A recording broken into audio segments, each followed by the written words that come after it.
The screen cursor flashed steadily, a small pulse of spite.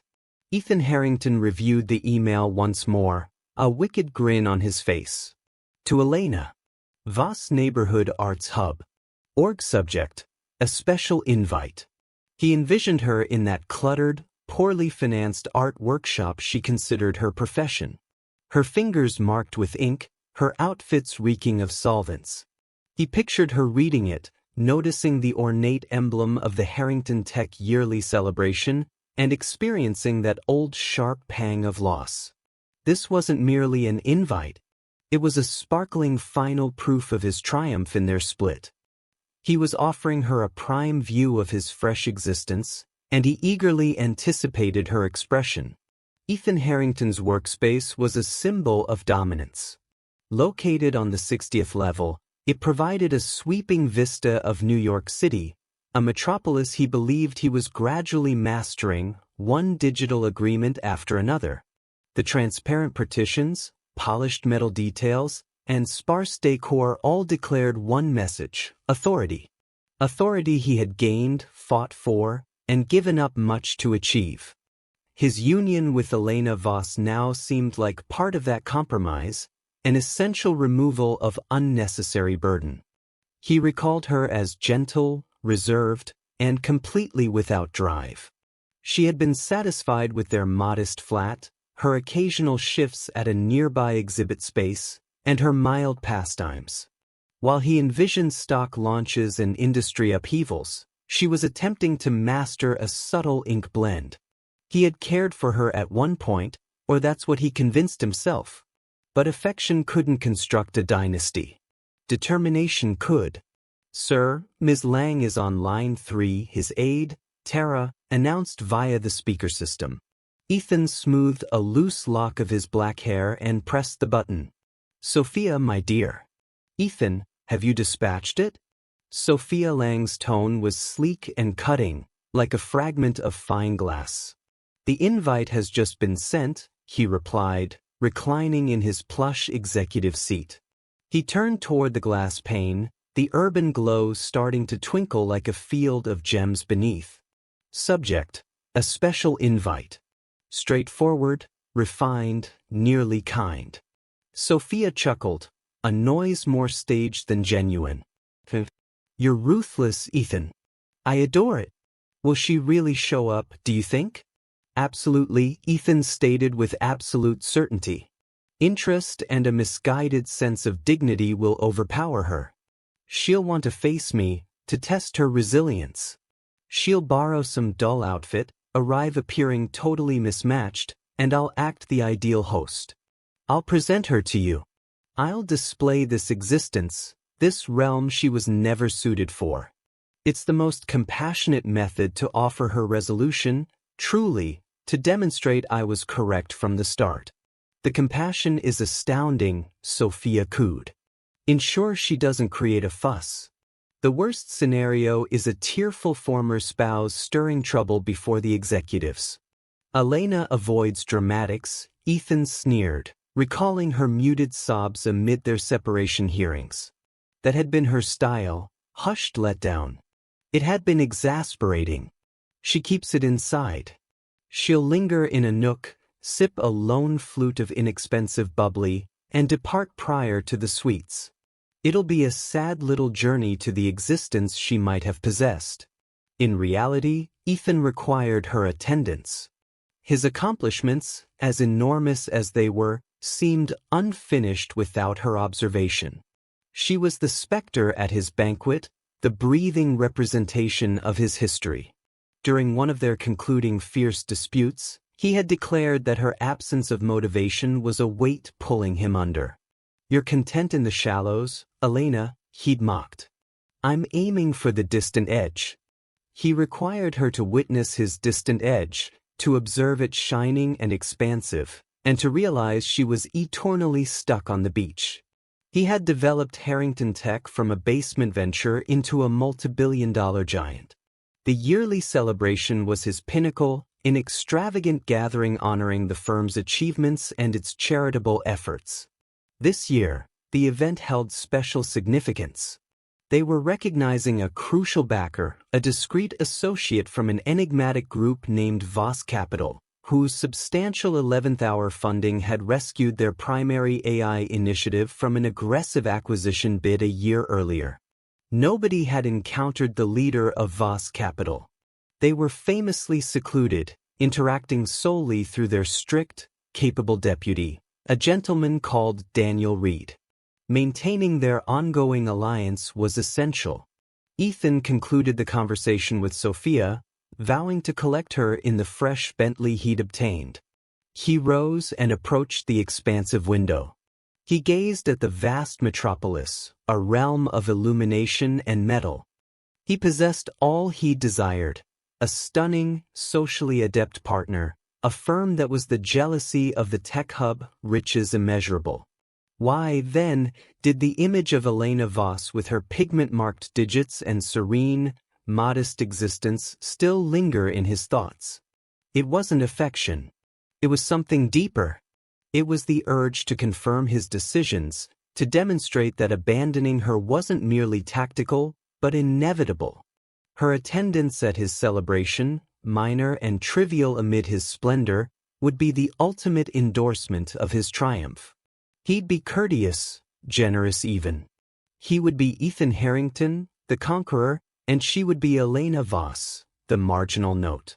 The message arrived unceremoniously, sliding into a mailbox largely containing funding requests, creator entries, and updates from regional galleries. Elena Voss was rinsing tools in a large service basin, the scent of cleaning agents filling the space when her device vibrated on the disorganized timber surface next to her. Drying her palms on a cloth, she grabbed it. The originator's identity, Ethan Harrington, struck like a blow to the stomach. She hadn't encountered his name in her messages for 2 years, not since the final impersonal note from his attorneys. Her finger lingered above the display, a shake coursing through it. Part of her desired to erase it, to hurl the gadget at the stone barrier and observe it break, mirroring how he had fractured her. But intrigue, that deceptive human drive, prevailed. She opened it, the Harrington Tech yearly celebration. The symbol was imprinted in virtual silver, gleaming even on the compact screen. The specifics were lavish, the site iconic, the intent self-laudatory. It was utterly Ethan. She perused his short, detached note. Elena, figured you could be curious about joining. It's supporting a worthy initiative. Regards, Ethan. A worthy initiative? She murmured to the vacant workshop. The sole initiative Ethan ever pursued was his personal one. She slumped onto a shaky chair, the device weighty in her grasp. The invite wasn't a truce. Ethan didn't offer reconciliations. He brandished blades. This was a command, a dare. Come witness what you forfeited. Come observe how justified I was in abandoning you. The conceit was so tangible, it was nearly a tangible pressure against her torso, complicating her respiration.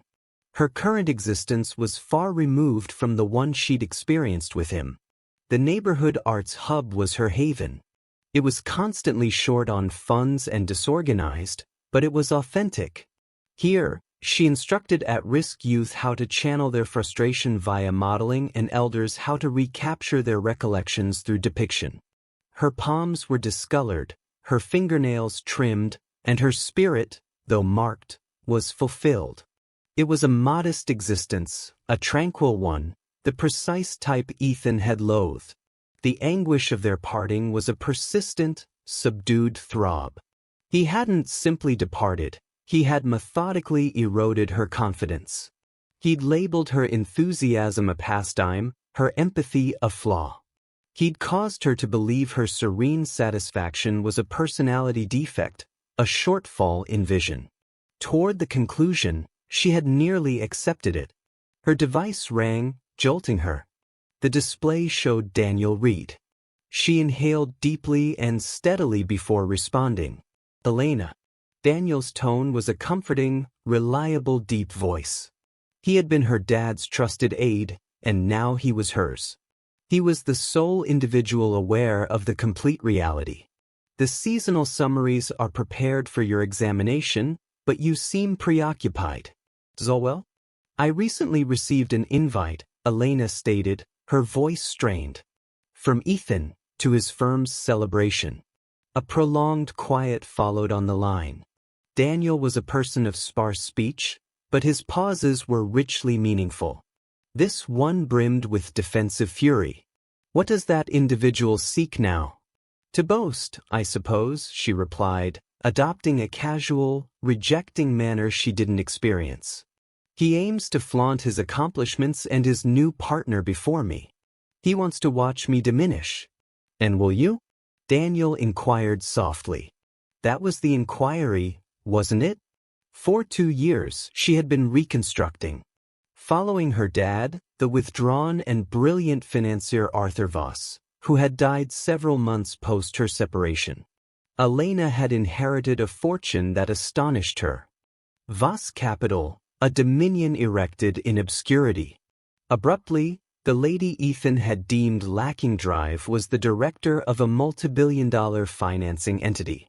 She had been frightened, but Daniel had been present, directing her, educating her, illustrating that the identical instinct she employed to blend hues on a panel could apply to interpreting financial statements. She possessed a keen intellect, a precise observation for specifics, and a profound sense of honesty her dad had imparted. She discovered how to guide not with bravado and self-importance like Ethan, but with subdued inquiries and thoughtful deliberation. She managed her dominion from the sidelines, utilizing her dad's title and Daniel as her visible representative. No one realized the reserved art instructor was among the most influential hidden financiers in the nation, especially not Ethan Harrington. The irony bordered on flawless. His rescuing financier, the enigmatic Voss Capital that had preserved his endeavor, was hers. She had sanctioned the funding based on Daniel's suggestion since it was a solid monetary choice, and maybe a minor unkind segment of her had relished the idea of possessing a portion of his triumph without his awareness. I'm uncertain if I'll attend, she confessed to Daniel. Why enter the predator's lair? Occasionally, Daniel remarked, his tone resolute. You must enter the lair to remind the predator you're not the hunted. You are the director of Voss Capital, Elena. You hold the ability to purchase his whole firm with a signature. He was correct, rationally, but the injuries were sentimental, not rational. The imbalance of influence had defined their union. Now the situation had reversed so strikingly, it was nearly ridiculous. He believed he was atop the globe, gazing down at her. In truth, she was the foundation he stood upon. She concluded the discussion and surveyed her workshop. The panels, the molding material, the incomplete works. This was her essence. This was her identity. But her identity also encompassed the lady who approved massive transactions. She wasn't solely Elena Voss, the mild art educator. She was also Ms. Voss, the proprietor. Perhaps it was time to merge the pair. A gradual, icy determination started to form in her core. She wouldn't attend for vengeance. Vengeance was Ethan's domain. She would attend for her own sake. She would enter his shining realm, not as the phantom of the spouse he'd rejected, but as the individual she had evolved into. She would avoid a commotion. She would refrain from weeping. She would merely exist. And she would allow him to observe that the individual he had striven so intensely to shatter had instead been strengthened. She retrieved her device and confirmed attendance. One attendee, Elena Voss. The Empire Grand Ballroom was immersed in a wave of indigo and silver illumination. Light fixtures cascaded gems like iced cascades, their radiance scattering over the numerous attendees conversing below. The atmosphere buzzed with the vibrant energy of wealth, dominance, and sway. This was Ethan's territory, his innate environment. He positioned himself close to the majestic entry, a glass of aged sparkling wine in one palm, his other limb protectively encircling Sophia's midsection. She was stunning in a scarlet robe that appeared molded to her figure, a bold, striking opposition to the subdued shades of the hall. She was an ideal complement, giggling at appropriate quips, her gaze surveying the assembly with the skilled stare of a societal hunter. "Darling, you've surpassed expectations," she whispered, brushing his face with her lips. "All the key figures are present." Naturally, Ethan responded, his grin feeling rigid, practiced. Achievement draws achievement. But his gaze repeatedly darted to the entry. He was a pursuer, anticipating his target. He'd been practicing this instance for days. He would remain composed, refined, slightly benevolent. He'd notice her from afar, appearing disoriented and daunted. He would courteously near, Sophia beside him. The presentations would be an expert display of managed superiority. "Elena, you recall I mentioned Sophia? Sophia, this is Elena, my initial spouse." The stress on initial would be understated yet crushing. "You're unfocused," Sophia observed, her flawlessly groomed nails drumming his limb. "Still awaiting the remnant of union previous." Merely guaranteeing every visitor feels included, he deceived fluidly. A twinge of something unknown and undesired jabbed at him. Anxiety? Why would he feel anxious? This was his evening, his victory. However, as time progressed, the expectation started to sour into an odd unease. What if she didn't arrive? The notion was unexpectedly discouraging. The whole act he'd built mentally would be for a single viewer, and without her, the win would seem empty. He examined the gathering, saluting a digital executive here, a municipal official there. He discussed revenue forecasts and upcoming fiscal periods. The accustomed dialect of his sphere, a soothing relief. He was Ethan Harrington. Individuals yielded to him. They sought his moments, his wisdom, his resources. He was a ruler in his domain. Then he spotted her. She wasn't in the spot he anticipated, shrinking by the refreshment area, or lingering uneasily near a column. She was positioned close to the balcony doors leading to the outdoor area, involved in a subdued yet lively discussion with Daniel Reed. Ethan's thoughts faltered briefly. Daniel Reed, the infamously brusque and distant deputy of Voss Capital. What was he doing conversing with Elena? They must have recently encountered. Reed was likely being courteous to an isolated lady before proceeding to more vital individuals. But it was Elena's look that genuinely unsettled him. He had anticipated less. The lady he recollected would have donned something secure, something neutral or muted. The lady by the outdoor area wore a straightforward, perfectly fitted robe of rich sapphire blue. It wasn't ostentatious or exposing, but it embraced her shape with a subtle assurance he'd never witnessed in her. Her locks, which she formerly kept in a basic, casual braid, were arranged in gentle curls that outlined a visage that was more serene, more distinct than he remembered. She had limited adornments, but her gaze, as she heeded Reed, were vivid and concentrated. She wasn't daunted. She appeared composed. Sophia traced his stare. "Is that her?" she questioned, a hint of mockery in her tone. "The robe is quite ordinary, isn't it?" "Yes, that's her," Ethan stated, his voice a quiet rumble. The scheme was already veering off course. She wasn't meant to appear this way. She wasn't supposed to be easily chatting with one of the most significant figures in the space. He experienced a wave of territorial fury.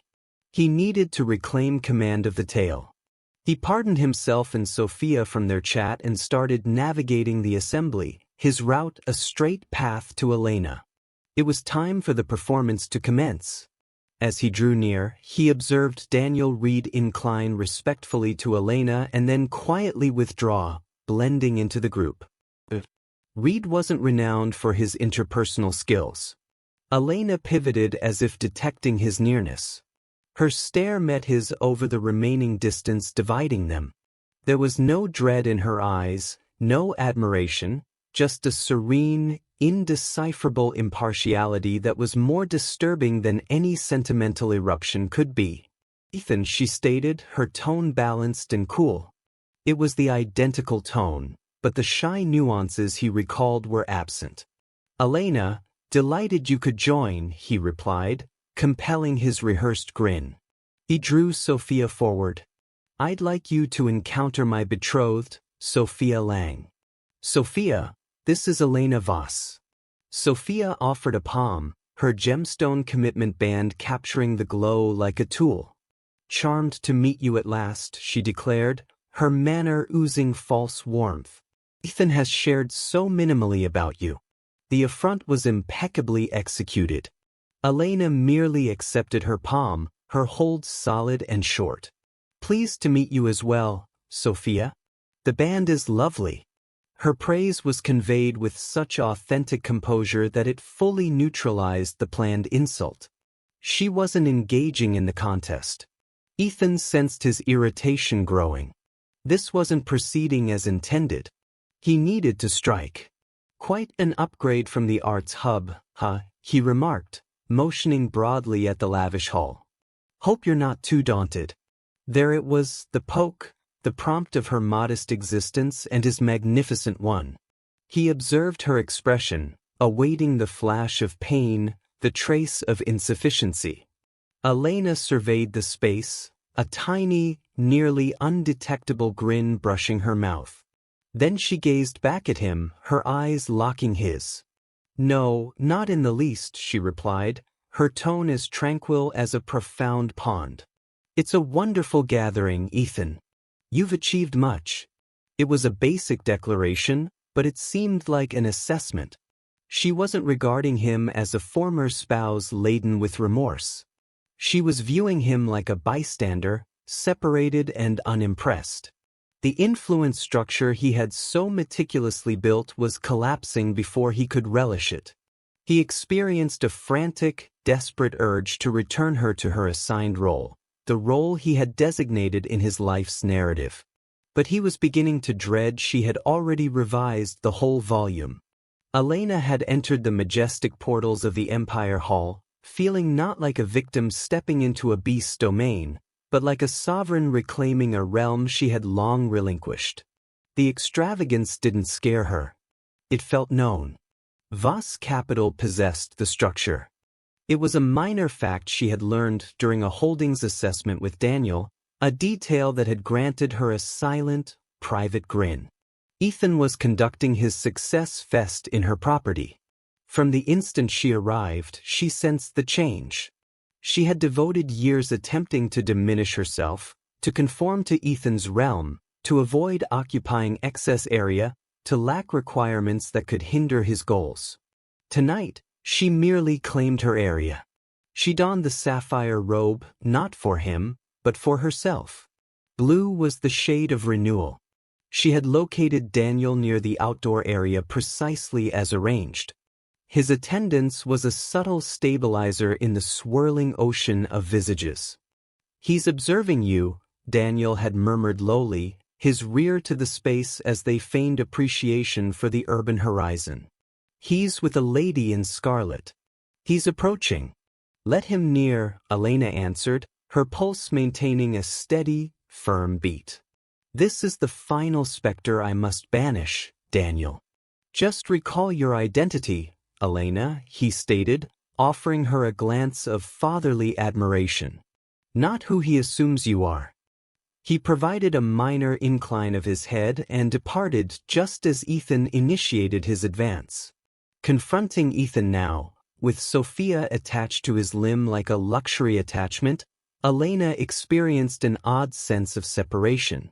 He appeared identical, flawlessly fitted attire, costly timepiece, the same haughty angle to his chin, but she was perceiving him through fresh perspectives. The authority and allure she had once found so captivating now appeared as a vulnerable, frantic show. He wasn't a giant. He was a gentleman terrified of appearing insignificant. His belittling comment regarding the arts hub should have wounded. The former Elena would have recoiled, her face flushing with embarrassment. But the current Elena merely took it in, identified it as a bungling, pitiful effort to recover superiority, and released it. Her composed reply, "It's a wonderful gathering, Ethan. You've achieved much, produced the intended outcome." Bewilderment flashed in his eyes. He had anticipated her to be a reflector mirroring his grandeur back. Instead, she was a pain peering straight through him. Sophia, detecting Ethan's weakening grip, intervened. "Elena, what exactly do you do?" Ethan referenced something about creativity. It sounds so delightfully old-fashioned. Elena encountered the other lady's stare. There was a tough, rivalrous sparkle in Sophia's eyes. She was a lady who understood her worth was linked to the gentleman beside her, and she viewed Elena as a possible risk to her stake. "I manage a charitable arts facility in the city center," Elena stated plainly. "We offer creative learning and healing for disadvantaged groups. It's highly fulfilling." She provided no additional facts, no protectiveness. She declared it as truth, as solid and worthwhile as any of Ethan's commercial pursuits. Ethan emitted a brief, rejecting chuckle.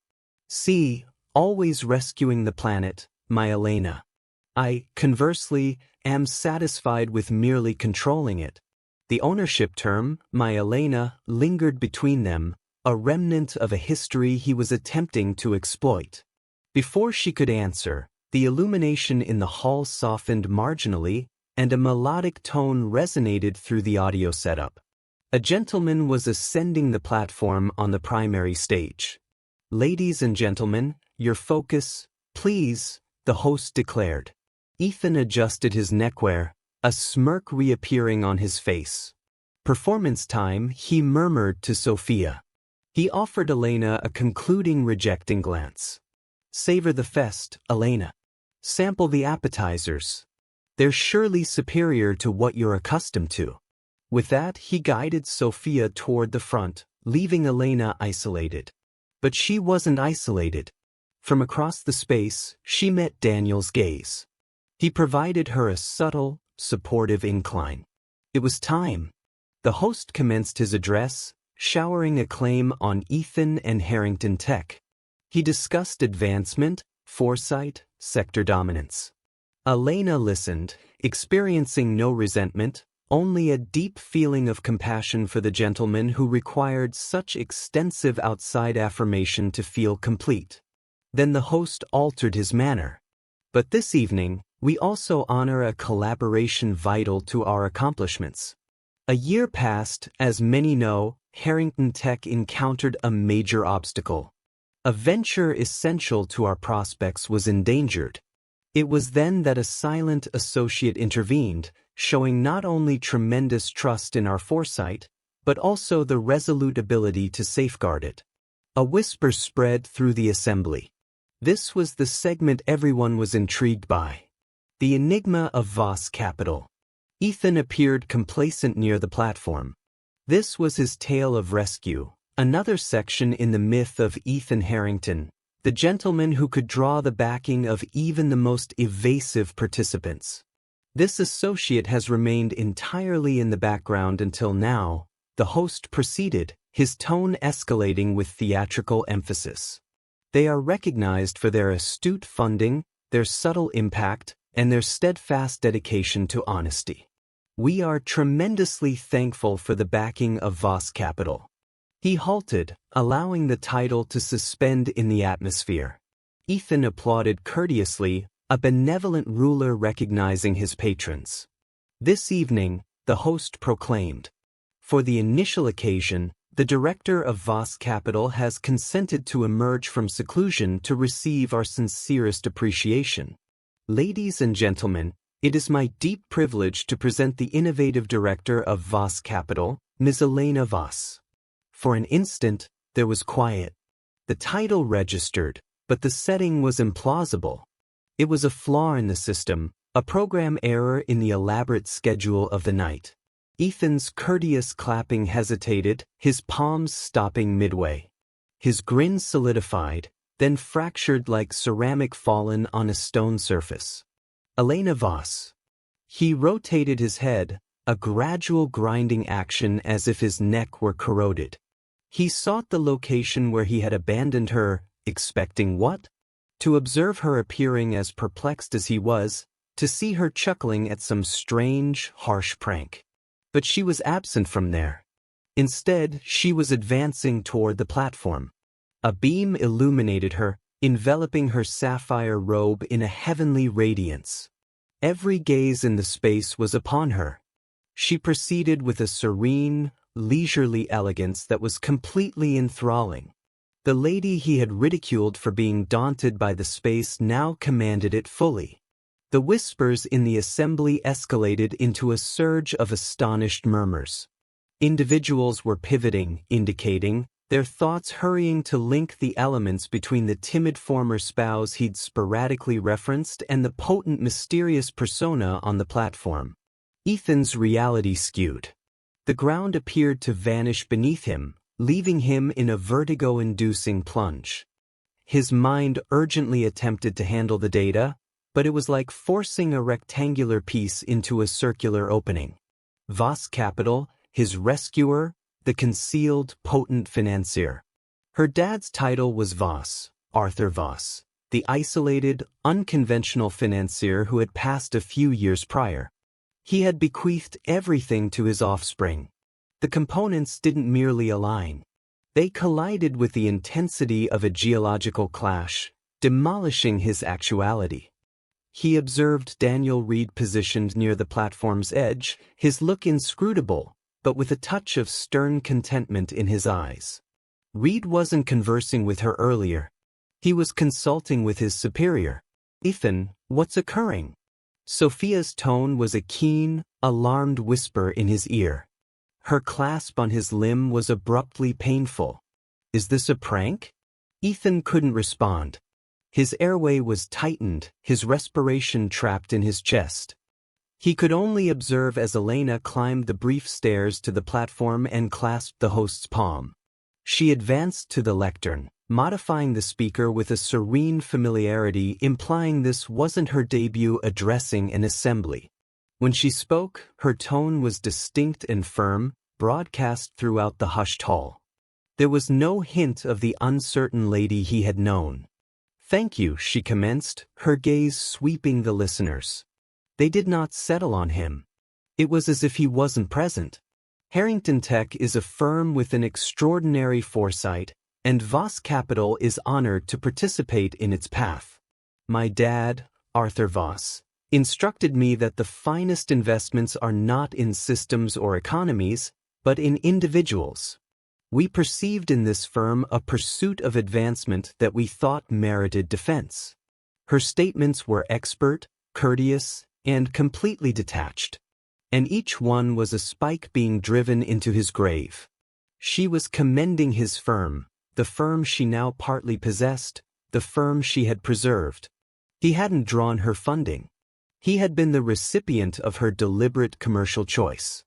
The influence structure he had treasured, the one that shaped his whole self-perception, had been false. He wasn't the ruler. He was a palace entertainer, and he hadn't realized he was donning the chimes. He sensed numerous gazes upon him. He could sense their compassion, their grim fascination. He was the jest. The mighty Ethan Harrington, shamed on his own platform by the reserved, modest spouse he had discarded. Sophia had retreated a partial step, her expression a veil of terror and societal destruction. She wasn't viewing a dominant betrothed anymore. She was viewing a simpleton. Elena maintained her address concise and graceful. She discussed the prospects, mutual objectives, charitable pledges. She never faltered. She never glanced toward him. Her total and absolute disinterest was more ruinous than any heated argument or emotional charge could have been. He had invited her to serve as a marginal note in his tale, and she had just disclosed that he was a secondary figure in hers. As she concluded her comments to a rising wave of resounding cheers, she at last permitted her gaze to wander over the assembly and locate his. There was no hostility in her stare, no victory. There was only a serene, melancholic conclusion. It was a stare that conveyed, "It's finished." Not their union, that had concluded years prior, but his grasp on her. The phantom he had attempted to call had banished him instead. The cheers enveloped him, a noise that resembled booming mirth. He had sought to shame her, to display how tiny her realm was. Instead, positioned in his ornate hall, encircled by the symbols of his achievement, Ethan Harrington had never felt so insignificant in his whole existence. The remorse was a tangible entity, a chilly, burdensome rock settling in his core, and he realized with nauseating assurance that it was a load he would bear eternally. As the cheers diminished, Elena experienced a deep sense of tranquility. The tempest had concluded. For years, she had borne the burden of Ethan's verdict, the silent embarrassment of feeling inadequate. On that platform, beneath the harsh beam, she hadn't been performing a part. She had merely been herself entirely, and in doing so, the burden had vanished. She descended the stairs, and the ambience in the space had transformed completely. The ocean of individuals separated for her. Visages that had been apathetic earlier were now illuminated with interest, esteem, and greed. A digital tycoon who had scarcely acknowledged her before was now hastening to her side, palm extended.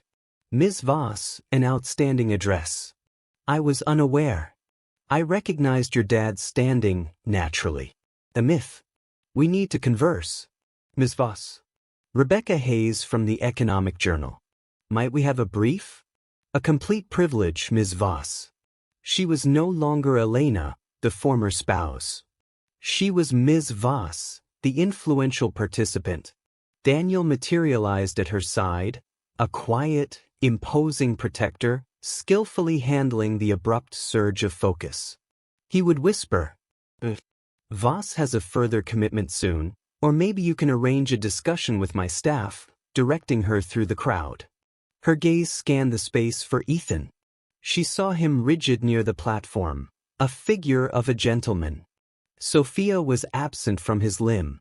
She was multiple steps distant, conversing energetically with the competing leader. Her look a cautious computation of harm mitigation. She was already separating, leaping from the faltering vessel. A segment of Elena, a minor injured segment, had desired this instance to be a conquest. She had wanted to feel victorious, to relish his astonishment and shame. But observing his pale expression, the complete ruin in his eyes, she experienced no delight. She only experienced a profound emptying sorrow. This wasn't a conquest. It was a misfortune. A tale of a gentleman so obscured by his own drive that he had rejected the one valuable element he might have truly possessed. Not due to her current status, but due to the individual she had eternally been, faithful, encouraging, and compassionate. He had confused serenity for frailty, and in doing so, had exposed his own. She had no wish to address him, to deepen the wound. The disclosure wasn't for him. Not truly. It was for her. It was the ultimate, definitive step of reclaiming her own tale. "Daniel, I'd prefer to depart," she stated quietly. "Certainly," he answered. "The vehicle is prepared at the east entry." They started toward the exit, their advance gradual as individuals persisted in attempting to intercept her. As they passed the majestic lounge, she overheard a fragment of dialogue that caused her to halt. Can you imagine? He invited his former spouse to shame her, and she controlled the entire structure and his firm. "It's like a scene from a film," a lady remarked, chuckling. The rumors were already circulating, solidifying into the myth of the evening. Ethan's communal downfall. Elena felt a twinge of something nearly remorse, but she dismissed it. He had constructed this platform himself. He had composed the drama and selected the performers. He could not resent her for merely reciting her parts. As they arrived at the foyer, a voice summoned her name. Elena. She pivoted. It was Ethan. He had trailed her, his expression ashen and strained. The assured conceit was absent, substituted by a stark, frantic fragility she had never witnessed in him, not even in his darkest times. He halted a few steps away, apparently uncertain of his next action or words. The foyer was more tranquil here, but individuals were still observing. He began, his voice. I was clueless. I know, she replied gently. There was nothing further to express. But he questioned, his tone breaking. Why didn't you ever inform me about your dad, about any of it?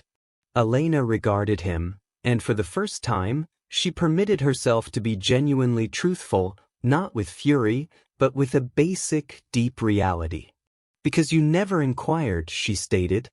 You were so occupied dictating who I was, what I lacked, that you never paused to perceive who I truly could be. You didn't desire a companion, Ethan. You desired a spectator, and I wasn't an effective one. His expression collapsed. The reality of her statements struck him with evident power. He had spoken endlessly for years about his aspirations, his schemes, his victories. He had never once questioned hers. He presumed she possessed none. Elena, I'm remorseful, he murmured, the terms sounding alien and awkward on his lips. It was the regret she had yearned for over years. But hearing it now, it resembled a token tossed into a depleted spring. It produced a minor empty noise and vanished. I know you are, Ethan, she stated, and her tone was mild, filled with a compassion that was somehow more ruinous than disdain. Farewell. She pivoted and departed, Daniel securing the broad glass portal for her. She didn't glance back. Emerging into the chilly New York evening, she inhaled deeply of the crisp, pure air. It felt like the initial inhalation she had taken in ages. The celebration, Ethan, their mutual history, it was all behind her now, a section sealed, a specter ultimately interred. She was no longer shaped by his tale. She was finally and wholly the creator of her own. The journey back to her serene Upper East Side residence was quiet. Daniel operated the dark car with his customary solemn proficiency, maneuvering the dormant avenues of the metropolis. The excitement from the night was starting to wane, leaving a peculiar and unanticipated void. Elena gazed out the pane, observing the illuminations smear by, her image a spectral figure against the glass. She should have felt elated, justified, victorious. She had confronted her adversary and emerged not merely unharmed, but triumphant. The whole digital sphere was humming with her name.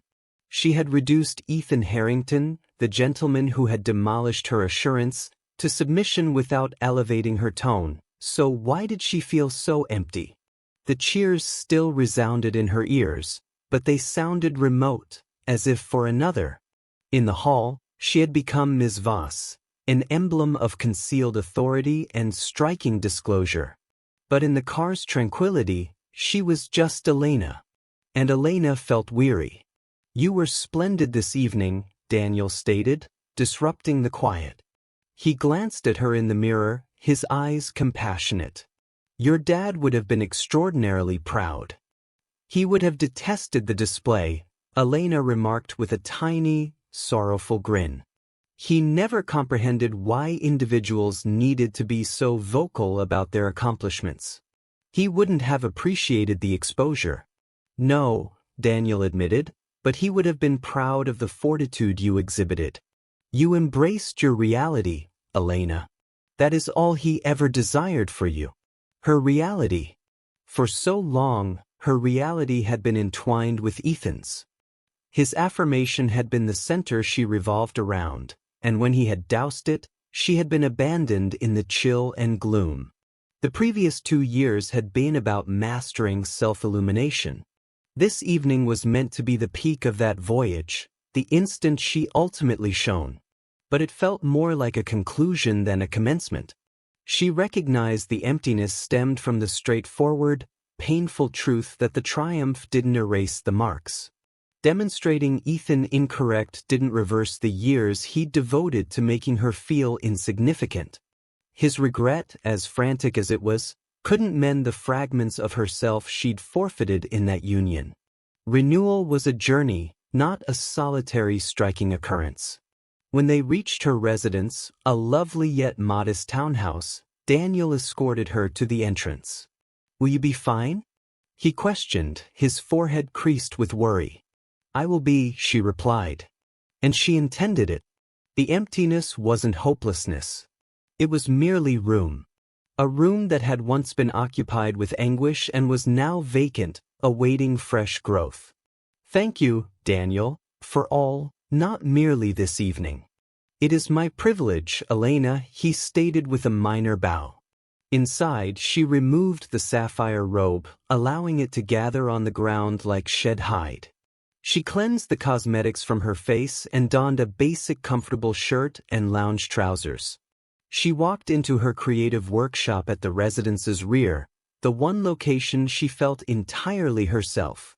The space scented of modeling material and drying agent. A partially complete panel rested on a stand, a vista of the jagged East Coast shoreline, all stormy waters and enduring bluffs. She retrieved a tool, her digits rapping the known timber. She didn't create. She simply stood grasping it, sensing its mass in her palm. Her device vibrated persistently on an adjacent surface. She knew it would be an influx of communications from reporters, from commercial contacts, from individuals who hadn't contacted her in years. She disregarded it. Instead, she contemplated Ethan's expression in the foyer. The complete devastation. She had stripped his tale, the narrative he narrated to himself about his existence, his achievement, his decisions. He had constructed his whole persona on the notion that departing her was an essential stride toward magnificence. She had demonstrated to him and the world that he had abandoned magnificence. She didn't despise him anymore. Despise was a blaze that demanded excessive energy. What she experienced now was a profound, aching compassion. Compassion for a gentleman so uncertain. He had to erect a crystal fortress around himself, and who was now compelled to dwell amid the fragments. Her triumph wasn't in his loss. Her triumph was in this space. It was in the serene delight she discovered in invention, in the significant labor she performed at the hub, in the devotion of a gentleman like Daniel, in the heritage her dad had confided in her. Her triumph was the serene, modest existence Ethan had so completely derided. It emerged that existence hadn't been insignificant at all. It had simply been awaiting her expansion into it. She placed the tool down and approached the pane, gazing at her tiny, peaceful yard. The moon was elevated and radiant. The cheers were absent. The murmurs were absent. There was only the soft drone of the metropolis and the mild stir of foliage. And for the first time, the quiet didn't feel isolated. It felt like serenity. The journey home for Ethan was a smear of avenue illuminations and embarrassment. Sophia had fabricated a weak justification about obtaining transport with acquaintances and had essentially escaped from him. Her concluding glance a blend of scorn and compassion. He didn't fault her. He was a communal outcast, a warning narrative that would be murmured over drinks and executive sessions for months. He marched into his vast, barren high-rise apartment, the quiet pressing upon him. He tore off his neckwear, his palms trembling with a fury that targeted only himself. He proceeded to the liquor cabinet and poured a glass of scotch, consuming it in one burning swallow. The sting did nothing to dull the cold, emptying assurance of his own foolishness. You were so occupied dictating who I was. You never once paused to perceive who I truly could be. Elena's statements resounded in the expansive vacant area of his dwelling. In the expansive vacant area of his essence. He had been a simpleton, a sightless, haughty simpleton. He commenced pacing, A confined creature in a confinement of his own creation.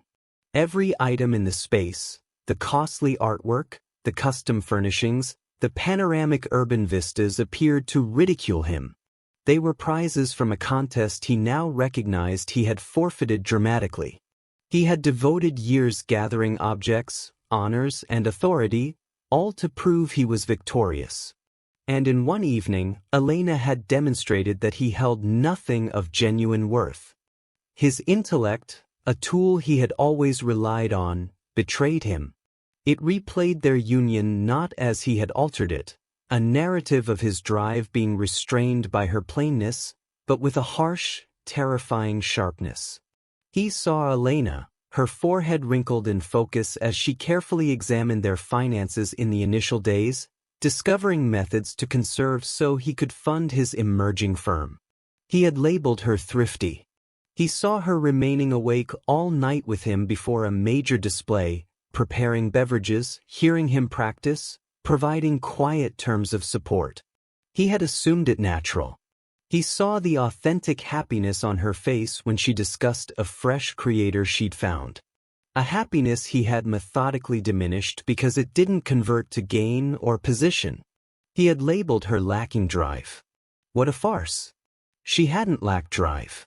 She had merely possessed a distinct variety. Her drive was to construct, to foster, to generate significance. His was to overpower and obtain.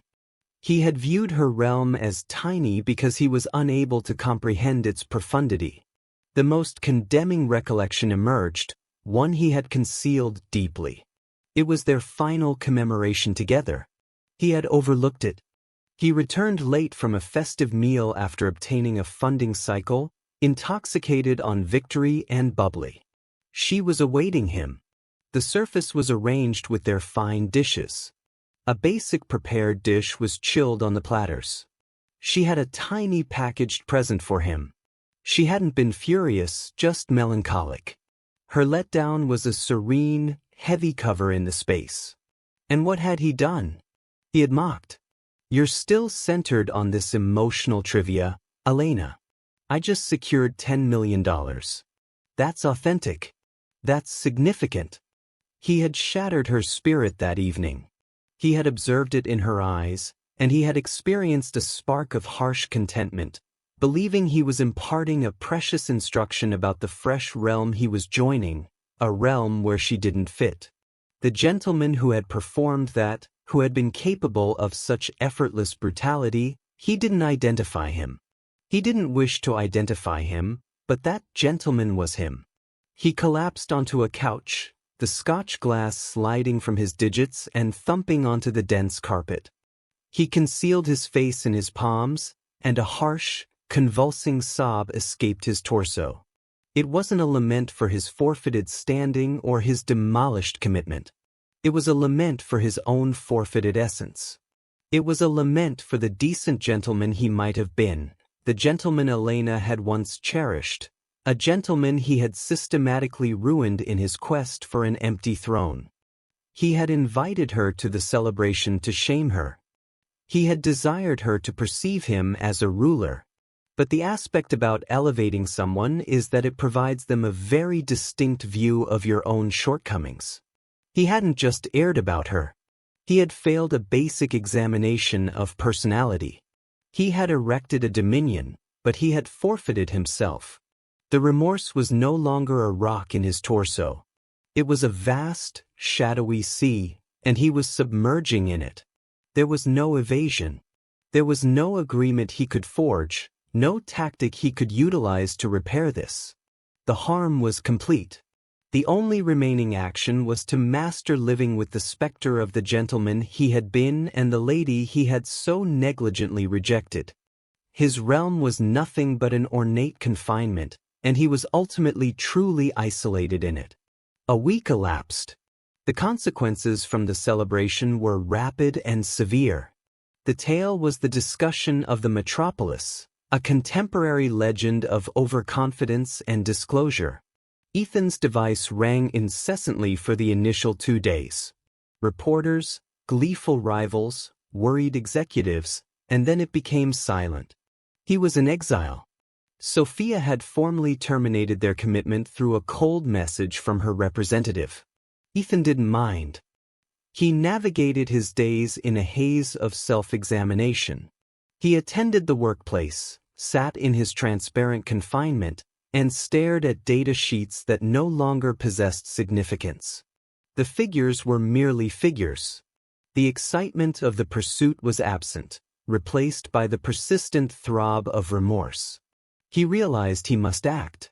A regret in a crowded foyer was insufficient. Not nearly sufficient for the years of silent harm he had caused. He needed to clarify, to compensate, though he knew he had no entitlement to anticipate pardon. He attempted contacting Elena's mobile, a contact he was astonished he still retained. It directed to recording each time. He knew she was filtering his contacts, and he couldn't fault her. So, he resolved to compose. He sat at his computer one night, the urban illuminations sparkling outside his pane like innumerable ridiculing gazes. He initiated a fresh file and entered her name. Elena, he began to compose, and the terms flowed from him, a flood of admission and sorrow he hadn't realized he was withholding. Elena, I don't know how to start, and I know I have no entitlement to request your moments or your focus, but I can't exist with the terms I omitted. The regret I offered you at the celebration was pitiful and self-centered. Another effort to improve my feelings. The reality is I don't merit improved feelings. The past week has been an unyielding lesson in my own deficiencies.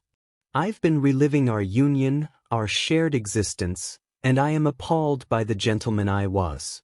I perceive it all now with a sharpness that is torturous. I perceive your tolerance, your backing, your serene fortitude, and I perceive my own immense conceit, my uncertainty, my unyielding, destructive self-importance. I labeled you lacking drive. How sightless I was.